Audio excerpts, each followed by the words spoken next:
बिस्मिल्लाहिर्रहमानिर्रहीम। आज का जो हमारा टॉपिक है वो है importance of statistics. Statistics is an important field. Statistic जो है वो एक इम्पॉर्टेंट फील्ड है because it help us understand, क्योंकि वो हमारी मदद करती है कि हम अंडरस्टैंड कर सकें जनरल ट्रेंड्स को। ट्रेंड्स यहाँ पे कौन से ट्रेंड की बात की है? इंक्रीजिंग और डिक्रीजिंग ट्रेंड की बात कर रहे हैं। एंड पैटर्न, और जो पैटर्न दिया होता है डाटा के अबाउट हमें, कि हम डाटा कैसे कलेक्ट करेंगे, कैसे उस पर वर्क करेंगे, एनालिसिस कैसे करेंगे, इंटरप्रेट कैसे करेंगे, उसका जो एक बेसिक पैटर्न प्रोवाइड करती है वो हमें स्टैटिस्टिक्स प्रोवाइड करती है in an given data set. अच्छा, हमारे पास इंपॉर्टेंस फॉर किन किन फील्ड्स में इसकी बहुत ज़्यादा मेजर इंपॉर्टेंस जो है वो दिखाई देती है हमें। सबसे पहले है एडमिनिस्ट्रेशन।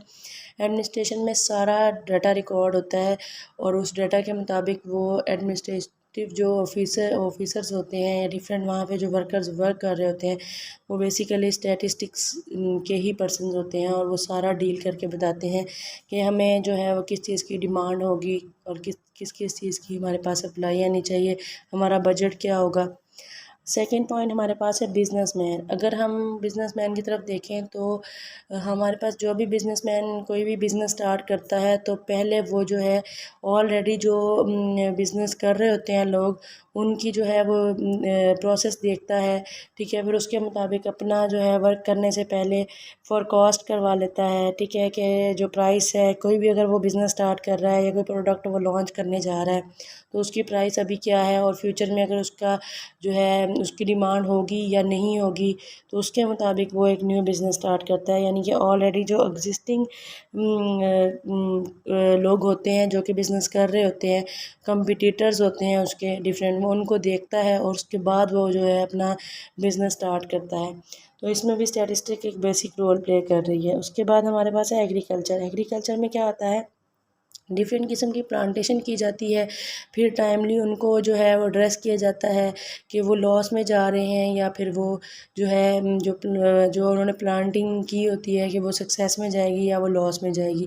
तो ये भी बेसिकली जो मेरा प्रोबेबिलिटी वाला लेक्चर है वो इसके साथ बेस करता है कि जो वो एक प्लांट न्यू ग्रो करने के लिए लगा रहे हैं, जो वो रिज़ल्ट आएगा उसका वो वेट करते हैं, तो उनके पास प्रोबेबिलिटी ऑफ सक्सेस और फेलियर दोनों होती हैं उस टाइम पे। तो इसका मतलब स्टैटिस्टिक्स जो है वो एग्रीकल्चर में भी एक बेसिक रोल प्ले करती है।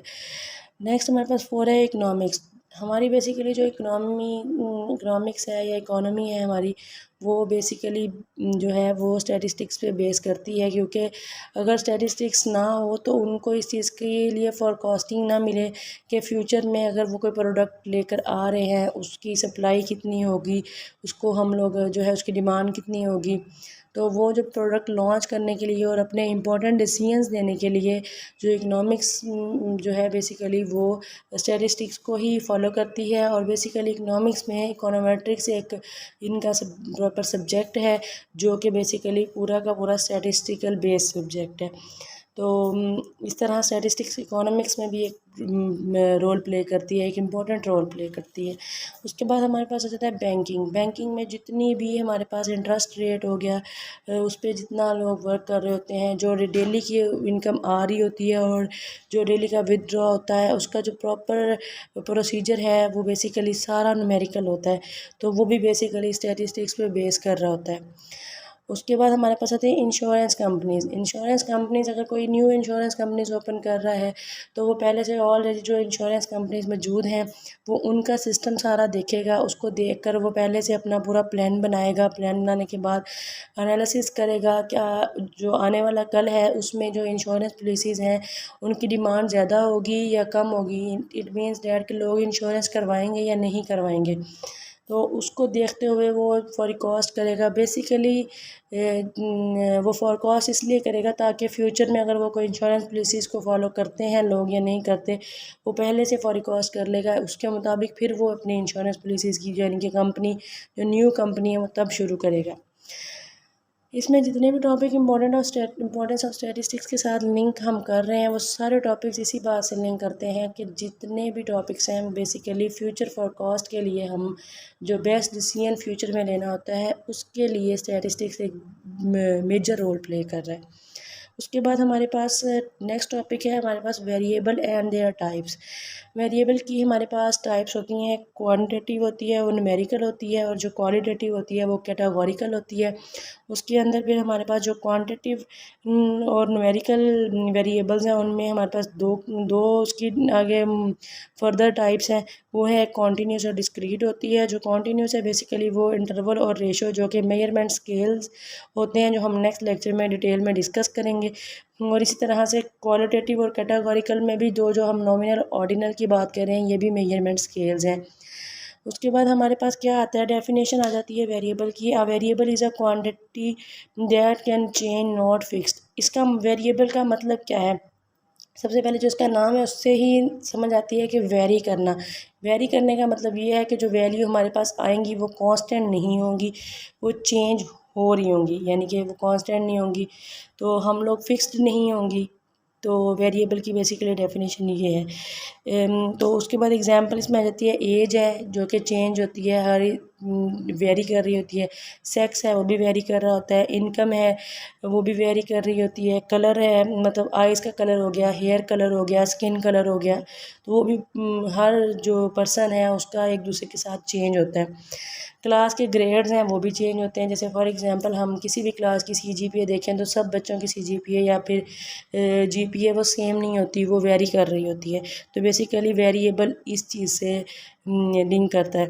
उसके बाद इसके अंदर जैसे हमने यहाँ पे जिक्र किया था क्वांटिटेटिव और न्यूमेरिकल का, क्वालिटेटिव और कैटेगोरिकल का, तो हमारे पास जो क्वांटिटेटिव और न्यूमेरिकल है और क्वालिटेटिव कैटेगोरिकल है और कॉन्टीन्यूस और डिस्क्रीट है, उसको हमने इजी वर्डिंग में डिस्क्राइब करने की कोशिश की है। सबसे पहले क्वांटिटेटिव हमारे पास क्या है, एक्सप्रेस न्यूमेरिकली। क्वांटिटेटिव से समझ आ रहा है कि क्वांटिटी की बात की जा रही है, और क्वालिटेटिव से समझ आ रहा है कि वो न्यूमेरिकली नहीं होगा, वो कैटेगोरिकल होगा, यानी कि उसमें क्वालिटीज़ किसी चीज़ की एक्सप्लेन की हुई होंगी।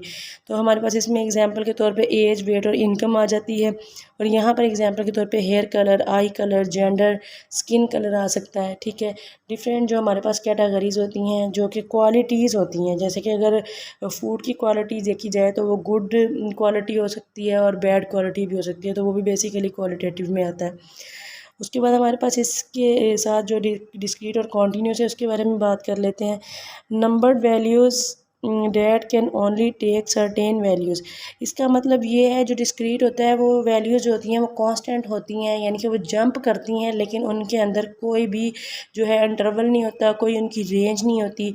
इसके ऑल्टरनेट जो कॉन्टीन्यूस हमारे पास होता है उसमें होता है numbered values that are measured and can be any number within a particular range.